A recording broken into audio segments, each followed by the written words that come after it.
Hello and a good morning, good afternoon and a very good evening to you, the good and wonderful people of the tube.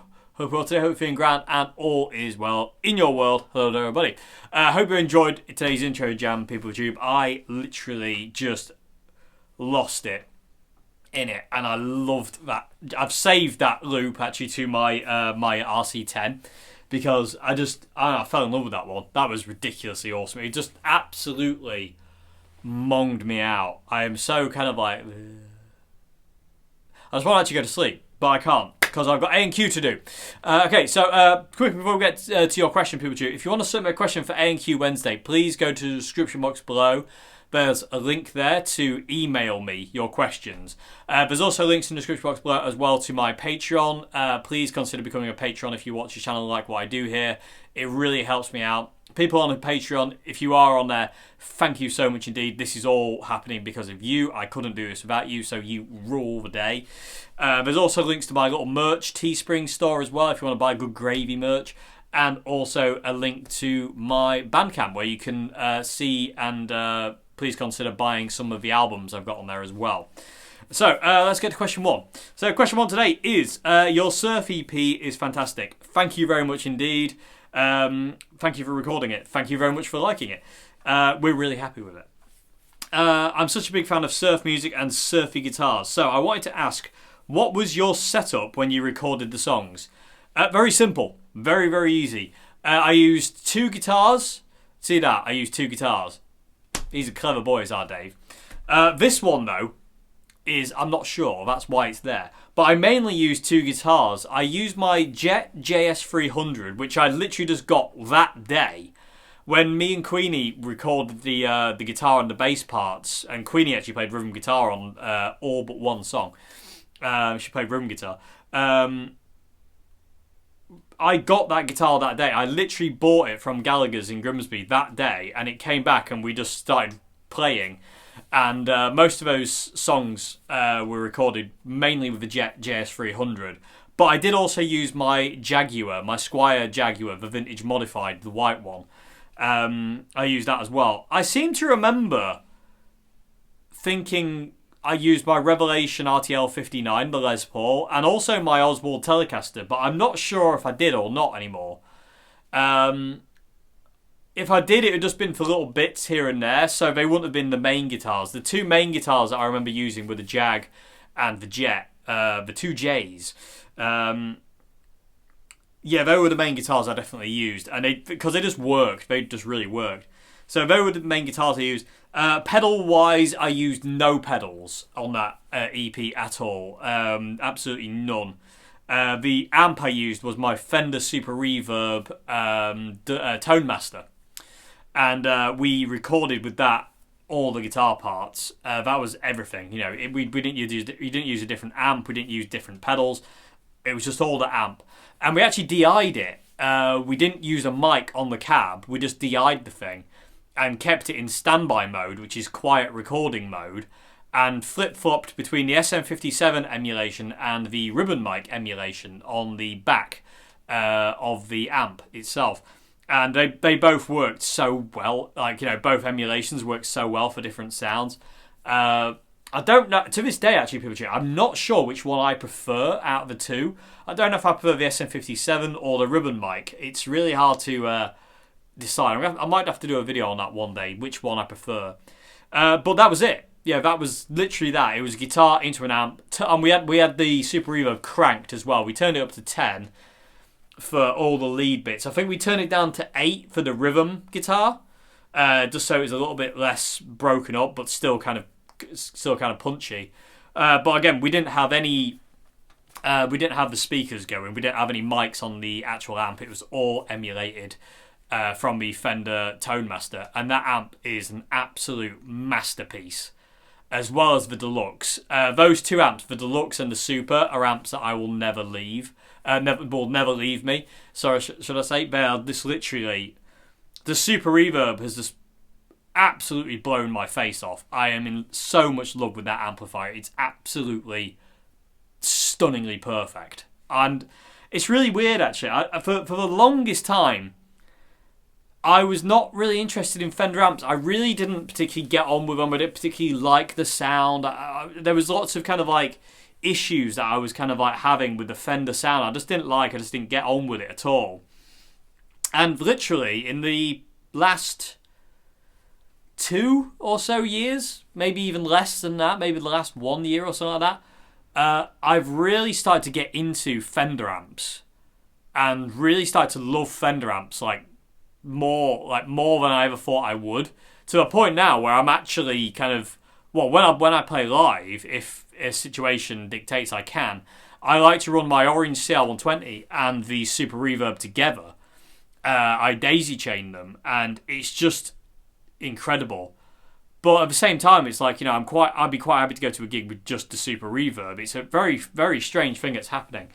I was talking to my friend Ian about this as well, and Ian said, when he was until his 30s, he was a Marshall guy, Marshall and Soldano. He used Jubilees and the Soldanos.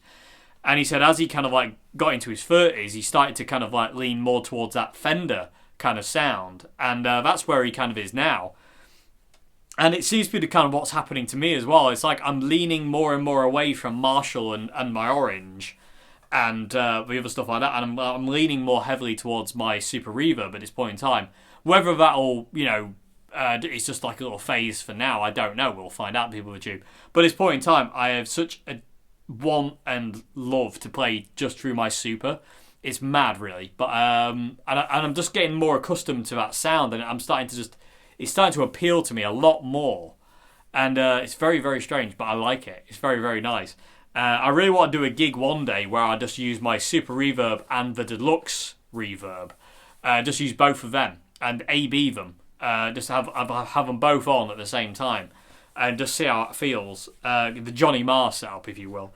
But yeah, when it comes down to recording the Surf EP, let's get back on track. Tangent Boys, in effect! It was just guitar into my Fender amp, and that was it. No pedals, and it was great. Okay, so another part of question 2 was, I know you learn a lot of songs by ear, but do you also use other methods and sources? Yeah, I do. I do now. Back in the day, obviously, I started off using tab books, but they became an annoyance to me because I'm dyslexic. I find it really hard to just sit down and kind of like. It just takes me forever to learn a song by tab. So I started using my ear, and my ear isn't the best. I ain't got the best ear for learning songs at all, but it gets me through. And it's something I actually kind of want to be a little bit better at, but I'm not really at that point in time. I'm a lot more focused on writing songs and making things up when I am actually figuring things out, if that makes any sense, people with YouTube. But yeah, I mean, when YouTube came about, I used YouTube to help me figure out songs, because I'd like to go, if I wanted to learn like a Freeze song or a Jimi Hendrix song or what's that and the other, invariably there was some footage of Jimmy or Paul Kossoff or Rory Gallagher or unfortunately no footage of Peter Green, barely any footage of Peter Green, or John Frusciante. There was plenty of footage of them on YouTube that I could then go and watch and help me figure out bits that I wanted to learn. So YouTube's a really, really good resource for that. And nowadays, with the ability to slow things down and stuff like that, YouTube is kind of like the best resource for learning songs. It's insanely good how good that is to kind of like help you learn. Again, you can slow songs down to help your ear. There's no longer like putting the needle back if you're using vinyl records, or pressing play and pause on CD or tape and rewind. None of that. You've got YouTube where you can slow things down and just kind of really get in there. And YouTube is a great resource for that. It really is. I mean, if not the best resource for that. And there's a million people on here teaching as well, so how to play songs. So you kind of get very spoiled in this day and age for learning, to be honest with you. But I still feel you don't want to get complacent. You still want to be figuring songs out by ear. If you get totally stuck, go to YouTube. But try again doing it by ear first. If you still can't do it after spending like days trying to figure out a part by ear, then go to YouTube or something like that. Don't just kind of like go to it, because it won't do you your evolution much good. you want to use it as kind of a last resort, which is kind of what I do now. If I can't figure something out by ear, I'll eventually go to YouTube and just figure it out by watching or slowing it down or really listening. But invariably, you really want to be like, honing your ear. It's more than that, to be honest with you. You don't really want to be just kind of reliant on that. I do apologise to people with you. Yeah. That's the intro jam's fault. It's made me really drowsy. But yeah, YouTube is amazing. Other than that, no, I just use my ears and just kind of just listen to it and see if I can just figure it out from there, really. And again, I think that's really important. That's such an important skill for a musician, guitarist, bass players, anyone to be able to do, is really hear something and go, right, that's what's going on there. Instead of just kind of relying on somebody else or something else. You want to be able to rely on yourself, which is really important. But yeah. So that's the other thing I do. But other than that, it's mainly my ears. I like to use my ears more than anything. Okay, so I hope that's a question. Going to move on to question 2 now. Question 2 today is, I've never seen you play or review any J and D guitars. Could you please let me know if you have any opinion on them? Until this question, I had no idea about J and D guitars. I never knew about them. I'm pretty sure. I went and had a look when I read this comment to see what they were, and I was like, I've never seen these guitars in my life, and they look amazing. So, in some point this year, people tube, I'm going to get one of these J&D guitars. I'm going to do a review of it because they look amazing. There's this surf green Jaguar-shaped thing with 3 single coils like a Stratocaster. And I just want that. It just looks weird and it looks cool and I want it. So I'll probably get that at some point. But they're ridiculous cheap as well. They're some are even sub £100. Some are just over £100. I think that Jag thing that I was looking at was about 120. So I'm going to get one at some point and I will review it and I'll let you know what I think to it at that point. They look amazing though. I looked around quite a few of them and they look really cool. But that Jaguar Strat thing, Jag Strat, looked really interesting to me. I really like the idea of it. So at some point I will be able to give you my opinion on J&D guitars. But at this point in time, not having played one, not having even heard of them, or if I have, I don't remember hearing about them. I don't want to give any. I can't give any answers to that because I don't actually know. But when I get one, I'll review it and I'll let you know. But they look amazing. They really do look cool. People of YouTube, go and check out these J&D guitars. And if anybody out there actually, if anybody in YouTube actually has a J&D guitar, let me know in the comment section below what it's like. Do you love it? Do you dislike it? Do you hate it? Do you what? What is it about it that you like or dislike? Or have you played one? Have you just tried one? Let me know. Comment section below. Okay, so I hope it's answered your question. Like I say, I can't really answer any further on that one at this point in time because not having played one, it'd be disingenuous and wrong. So, anyway, let's move on. So, question 3 today.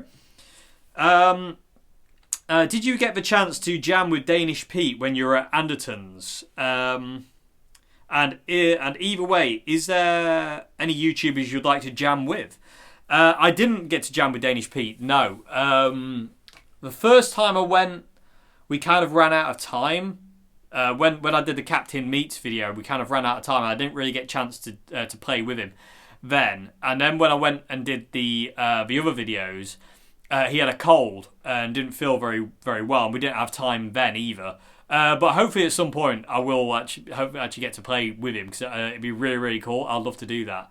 But again, I haven't really had a chance to do that yet. But hopefully in the future. Fingers crossed and all that. Is there any other YouTubers you'd like to jam with? Yeah, I would love to jam with Rob Chapman. Again, the guy who basically one of the guys who got me into doing this YouTube channel. He was on. I'd love to jam with Phil X as well and Pete Fawn. Those are the other 3 I'd love to jam with because they're my kind of like go-to guys. Like I say, it was the people who got me into doing YouTube was Phil, Rob, and Lee. It was those 3 guys who got me into doing. I really want to do that, and then I found Pete Fawn very early on, and I loved his guitar playing. Pete Fawn is one of my favourite guitarists I've ever seen play. I just love his playing. It's just that man's insane. He's so cool. But yeah, I'd love to play alongside him at some point. But again, will that happen? Probably not. But hey, one can dream. Anyway, same with Phil as well, actually. I'd love to meet Phil. It'd be really cool. Because, again, without him, Rob and Lee, I wouldn't be doing this. You know, it was them who got me on the road to this. And, you know, it's insane, really. Really cool. Anyway, but they're the people who I'd like to play with. And again, with Danish Pete, I haven't actually got a chance to play with him yet. Like I say, it does not have a chance, but hopefully in the future. Hopefully in the future with you. So, yes, keep your eyes peeled. Okay, so I've lost count of how many questions. Okay, oh, wow. Okay, so final question of the day, people of YouTube. Question 4! Okay, so question 4 today, part 1 of question 4, is which John Frusciante live performance do you enjoy most on YouTube and why? All of them. I mean, I find it very hard to pick one performance of John where I'm like, that's the one.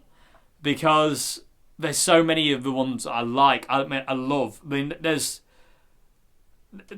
like Bizarre Fest, there's Red Square, there's Rock Am Ring, there's all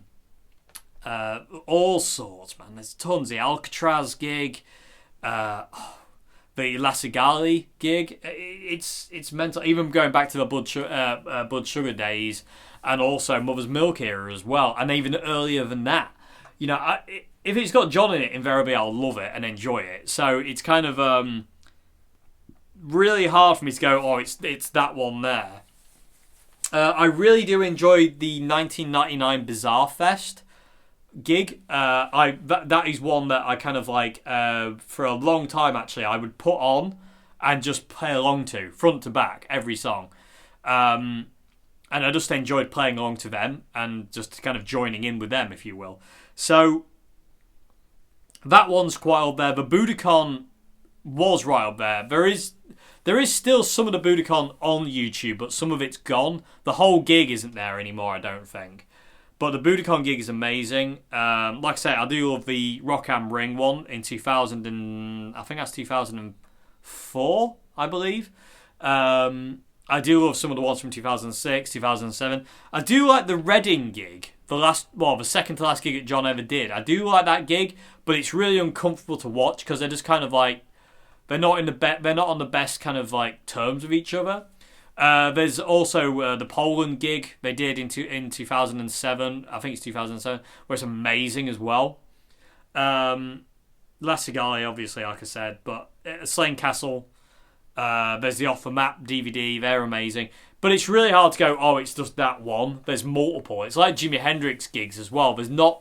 I've got so many DVDs of Jimi Hendrix live that I couldn't pick just one. I love them all. They're all amazing for different reasons. Even the R. White gig where things all go wrong for Jimmy, it's still an amazing insight into that world. So I love it.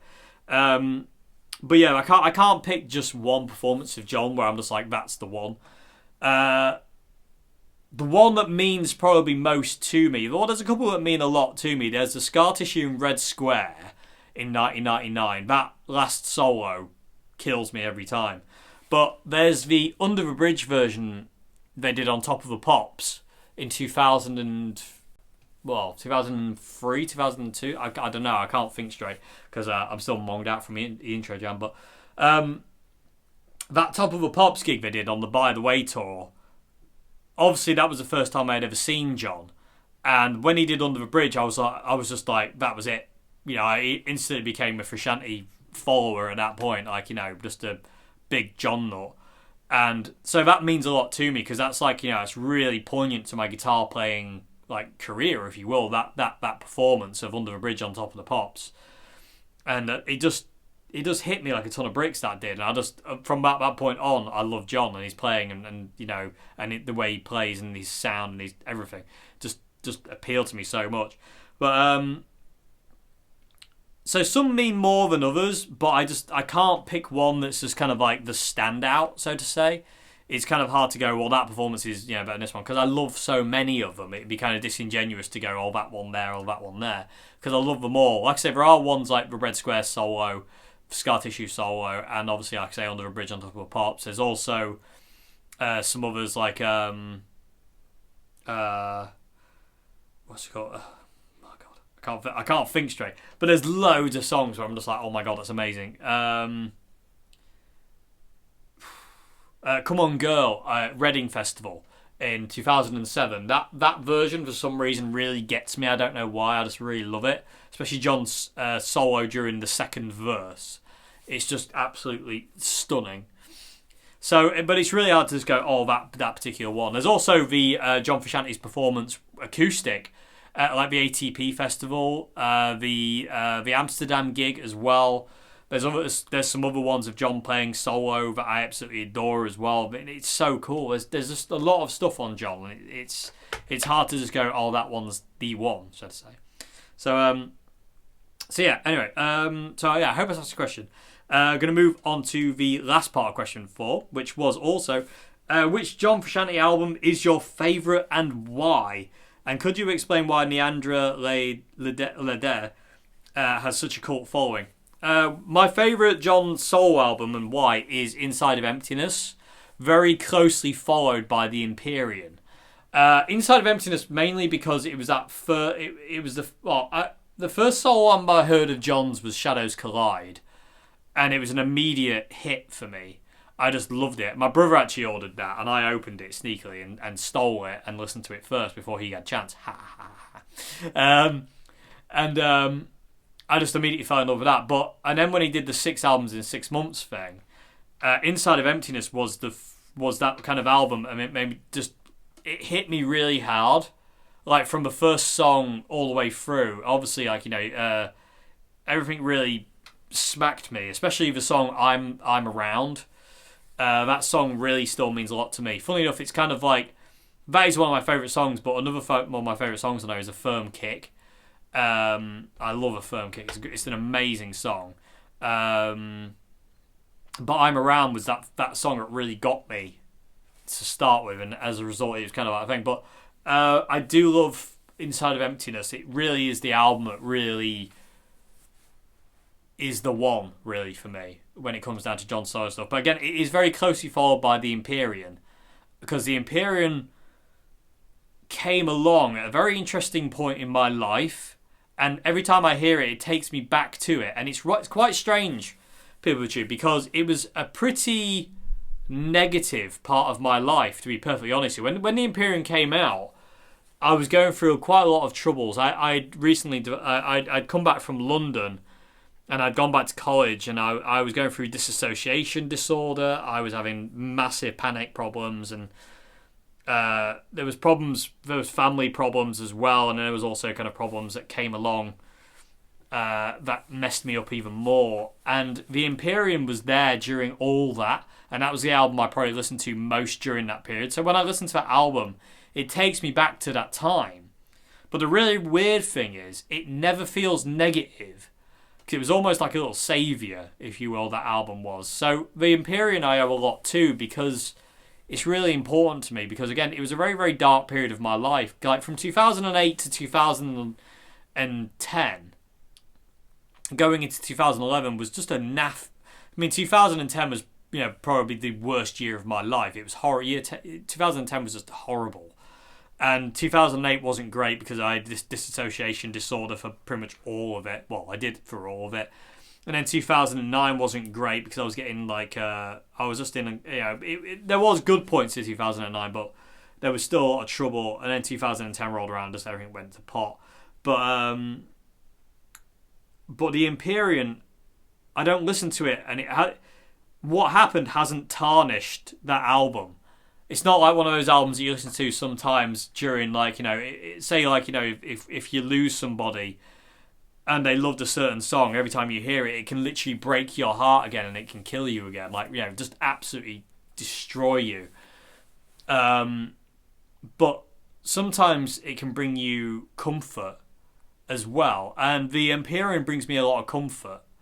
It just reminds me of the good times. That's not necessarily the bad, and getting through disassociation, getting through that disorder, and just being able to kind of maintain and keep going. It was a very, very weird time. 2008 was a very weird year for me. I didn't know if I was real for the entire year. I spent the entire year of 2008 thinking I was dead, and it was all some kind of weird dream. Like, just before I died, this is kind of what I get. Or then for a long time I thought I was in a coma and I had to wake myself up. It was a very weird year. And then 2009 got a little bit better with certain things here and there. But I went through a lot of naffness before it kind of leveled itself out as well. And then 2010 came along and just basically just beat me mercilessly to the ground for all sorts of different reasons, which I'm not really going to talk about here because I think it'd be, I don't know if you'd want to hear that. It's kind of dreary. But yeah, so the Empyrean really does follow very closely. But I love the Empyrean for different reasons. I find it very comforting if I'm in a very kind of dark place. The Empyrean is kind of like a hug. Inside of Emptiness is just literally, I could listen to that no matter when. I could just put that on whenever I want. The Empyrean kind of like comes along kind of when I need it, but I still do just whack the Empyrean on every now and again. But my favourite is definitely Inside of Emptiness. Just love that album to bits. I've kind of worn my copy out now. It's kind of knackered, but it still works, so it's all good. But yeah, that's why. But again, it is very closely followed by the Empyrean, and then there's also Shadows Collide, Curtains, Will to Death. There's the Ataxia albums. There's all sorts of stuff. I mean, there's so many of John's albums I really like. I'm not the biggest fan of Smiles from the Streets You Hold. It's probably my least favourite John album. It's not really up there for me. There's some pretty good songs on it, but it's not really for me, that one. But I do love To Record Water for 10 Days. It's just a masterpiece. It's just ridiculous, really. So the last part of the thing was, could you explain why Niandra Le Des has such a cult following? I didn't know it was a cult following, personally. I thought there's a lot of John Frusciante fans out there who really love Niandra. Niandra. I always say Niandra. I know a lot of people who love it. I wouldn't call it a cult album. It's not like I can't think of any cult albums now. All I can think of is like cult TV shows. Like there's like there was a TV program years and years ago called Dark Place, Garth Marenghi's Dark Place. I think it was on Channel 4, and it was like a spoof kind of horror thing, like series, and it's if you haven't seen it, people tube, check out Garth Marenghi's Dark Place. It's hysterical. It's so good. But that wasn't a hit when it was on TV. It became a hit later on. That's got a cult following. But I don't think Niandra, coming back to that album, is a culty album, to be honest with you. I think that's for John Frusciante fans, that's one of their most loved albums. It really is, I would say. I don't think it's a very culty album at all. I do have some kind of weird bootlegs of John Frusciante. I've got one of him playing at the Viper Room, and all John does is basically kind of like hammer away on a guitar and scream. It's really uncomfortable to listen to because it just sounds like it's rubbish, to be perfectly honest with you. It's terrible. I don't know when it was. I don't know the year of it because I just got it. And it just sounds awful. He's just literally wailing away and just banging on a guitar, and it's just not nice at all. So I'm guessing it's somewhere in that kind of like 7-year I'm not playing guitar kind of period. But that's not a pleasant album to listen to. I think I've listened to it once and it's just sat on my CD shelf ever since. But yeah, I wouldn't say Niandra's a cult album. Again, a lot of John Frusciante fans will love that album, and I do. Niandra and Use You Just a T-Shirt is an amazing album. It really is. So I wouldn't say that's really very culty, but what do I know? But it's a great album. Niandra is just stunning. There's some amazing songs on it. You can tell they're demos. You can tell probably John had, younger John had plans for these things to be a bit more fleshed out and a bit more like a fully formed song, because some of them are only like a minute to like 50 seconds long or something like that. They're not very long, some of these songs.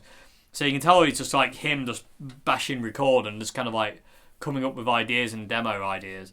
But it's still really cool. It's a great insight into his brain. It's a really cool album. Some great songs on there as well. But yeah, anyway, is that 4 questions? I do believe it is. Yep. Okay, PooperTube, thank you very much indeed for your questions. I hope I've answered them okay. I hope there's something in there you can take away.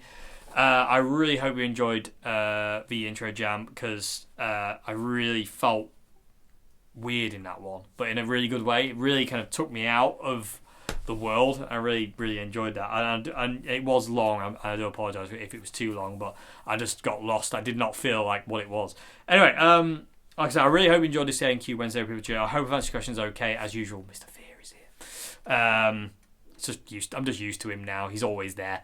Anyway, like I say, if you want to submit a question for A&Q Wednesday, like I said at the beginning, please go to the description box below. There's an email link. Email me there. Other than that, there's links to my Patreon. Please, if you like the videos I do here, please consider becoming a Patreon. It really helps. Thank you so much indeed. If you are a Patreon already, it really means the world to me. There's also a link to my merch store where you can buy Good Gravy merch. I will try and get some more stuff up on there when I get a chance.